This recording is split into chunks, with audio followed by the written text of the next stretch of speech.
Welcome to the another video of the basic electrical engineering.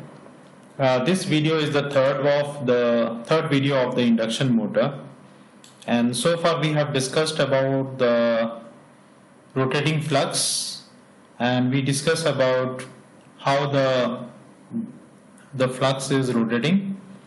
That means when we give a three-phase supply to the three-phase induction motor, it generates a rotating flux. That rotating flux revolves in the clockwise or anti-clockwise depending on the phase sequence R, Y and B. Here, since the R, Y, B are in this position, so the flux is rotating in the clockwise. The speed of the flux depends on the supply frequency. The speed of the flux Ns depends on the frequency of the supply. P is the number of virtual pole created because of the winding that we find out to be 2, and thus the Ns is equal to F, and also we can write the speed in terms of revolution per minute. However, the important point is the flux which is rotating, that is depending on the supply frequency. Now this rotating flux, when linked with the static conductor, it seems that the conductor is rotating in the anti-clockwise if we are sitting in the flux. Assuming that you are sitting on the flux, so you will find that the conductor is rotating in the anti-clockwise. Thus EMF is induced in the rotor. So because of the mutual flux, the EMF is induced in the primary winding as well as the EMF is induced in the secondary winding. Here the secondary winding is the rotor. So because of this flux, EMF is induced in the rotor. The direction of the current is such that it will try to oppose the cause which is producing it. The cause is here, the relative speed is the cause, static rotor, and the flux is rotating at a speed of synchronous speed. So that is why EMF is induced and it produces a current which will try to oppose the cause.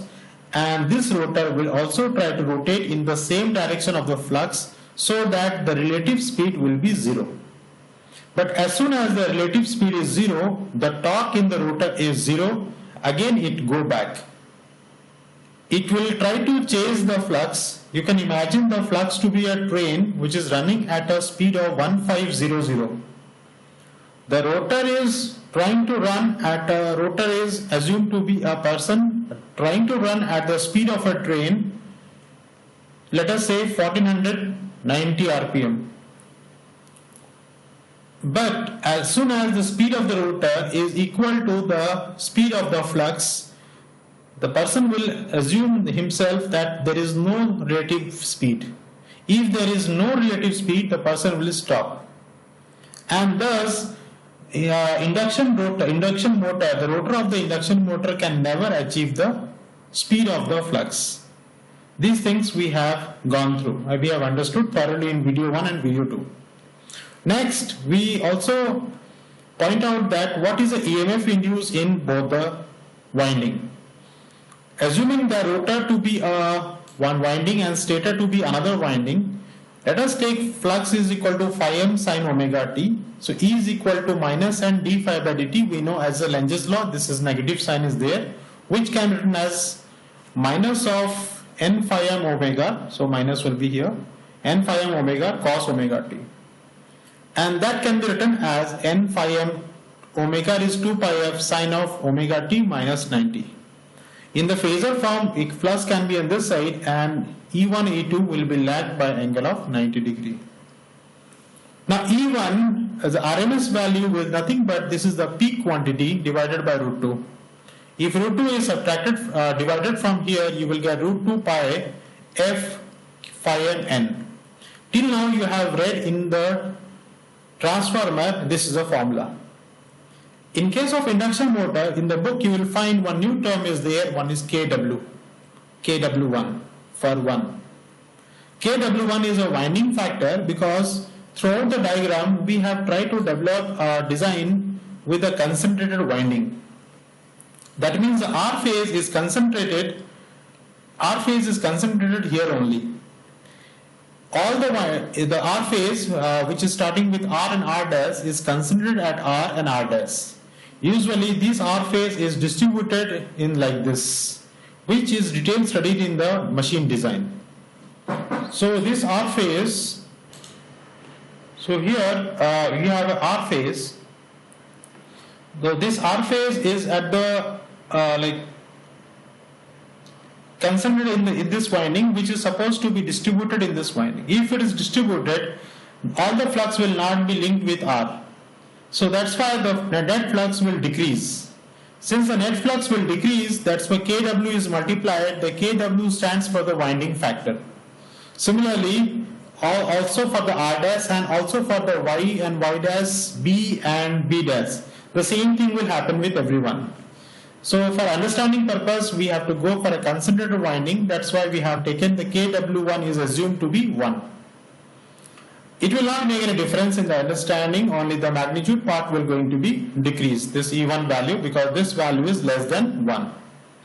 Now to understand it better, when we apply a voltage V, we get a current I, V1 I1 as at a primary side, which gives rise to the flux, and this flux is the mutual flux, and sometimes we call it as synchronous flux as phi S. Because of this mutual flux, EMF is induced in the primary winding as well as secondary winding. So primary winding, it's depend on the frequency F1, and the secondary winding also depend on the frequency F2. This F1 and F2 must be equal, but here F1 is what is the meaning of F1 is the frequency rate of change of flux. The rate at which the flux rotate with respect to the conductor. This is very important. Rate at which the flux rotate with respect to the conductor, because once the flux is produced, this flux is rotating in the clockwise direction at a speed of ns. Now the rate at which it's cut the primary conductors is defining what is the value of F1 in the primary conductor. And the same flux when cut the rotor, it defines what is the frequency F2. Now based on that, we can say the F1 is the stator conductor. F1 can be defined through stator conductor, as the stator conductor is static and the flux rotating at synchronous speed. We know that when in a stator the conductors are static and the flux which rotates at a speed of ns, synchronous speed. So that decides the frequency which is induced in the stator winding. क्योंकि हम लोग यहाँ पर V1 voltage दिए, frequency जो induce हुआ E1, because of V1 one EMF is induced in the primary winding E1, that depends on the F1, and F1 depends on relative speed, that is ns. Similarly, F2, the frequency of the rotor conductor depends on at what rate the flux is linked with the rotor flux, linked with the rotor winding. Since the rotor itself is running at a speed of nr, the rate at which the flux will link with the rotor winding will decrease, that is ns minus nr. So rotor conductor starts rotating at nr speed and the flux rotating at synchronous speed. The mutual flux will not change in the speed. Mutual flux is same ns, or it is running at the same ns speed, that mutual flux.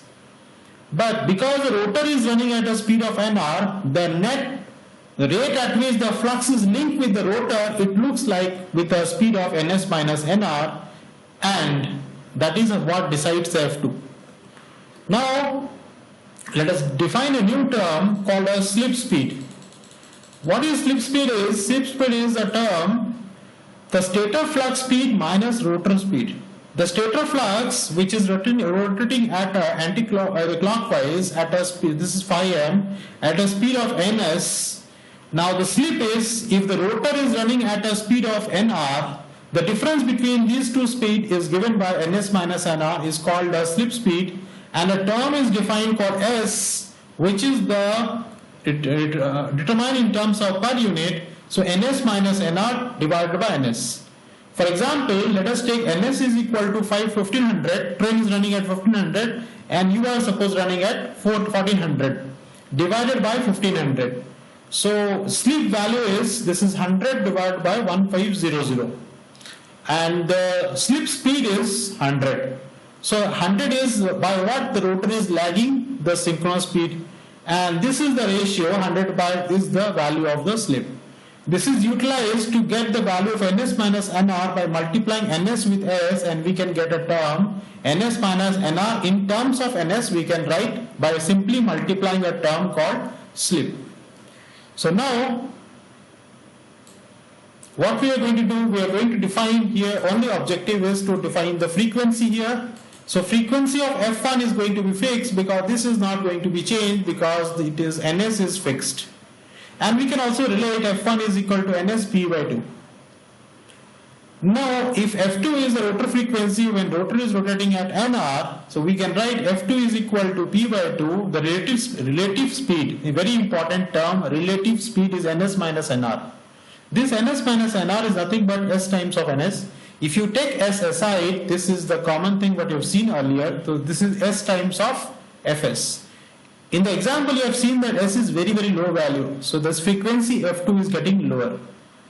E1 is, the RMS value is root 2 f pi f1 phi m n1, you can write kw1, and here also you can write kw2. I am neglecting this for the sake of simplicity only, and we are writing that E2 can be written in terms of F2 can be substituted with S times of F1. So this term E2 is can be written as S times of E1 by N1. E1 by N1 is the ratio of this constant, and by divided by N1 into N2. So we can write like this: if N1 and N2 are equal, we can write E2 is equal to S times of E1. This relation can be done. So here we are, our objective in first year is not to cover the entire equivalent circuit of induction motor, rather to understand how the induction motor works, why the frequency of the rotor is less. Now you can observe that the frequency of the rotor is less because the relative speed is lesser. Now what are the types of the rotor? Rotor is of two types. Rotor is of, now before going to rotor type, let me tell you, the stator winding in the three phase, it can be star and it can be delta. That doesn't have an effect, that is not a problem. If it is star, the per phase voltage will be less, because here if you give here 415 volts, the per phase voltage here will be 415 by root 3. So the value will, voltage across the phase will less. In delta, the voltage across the phase will be as 415 volts only. Whatever the line voltage will be same as phase voltage. Here the phase voltage is lesser than the line voltage. So initially when we give a supply to the stator, the stator is initially can be star, later it can be made delta, or it can be permanently delta or permanently star. However, the rotor winding is always star.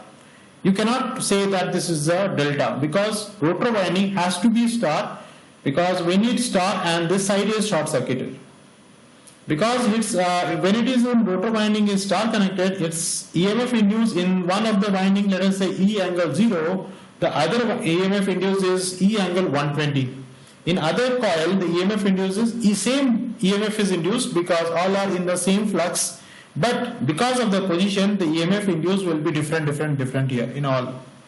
So if you take any closed path over here, any closed path, you will find that this circulating current will produce.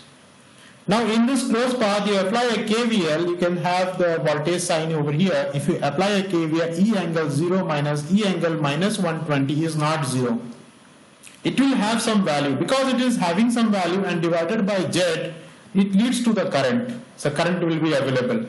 But if this would have a delta connection, this all winding would have a delta connection, the sum of E angle 0 plus E angle minus 120 plus E angle minus 240 will leads to 0. So that's why it cannot have a delta connection. It will always have a star connection. Now the rotor winding can have two options. One is a squirrel cage and is a wound type. The squirrel cage, as from the looking at the picture, it looks like it is a squirrel cage is like a cage. So here you can use an aluminum bar or any rigid structure it can be formed. Because here these bars will not get burned or not get damaged in case of small overheating or because of any excessive load. If the load is very heavy, then this may get damaged. Since this can be look like a cage, here the conductors are aluminum bars that may be added over here, and it look like a cage. This is the slots, so here aluminum bars are there. In the back they are shorted.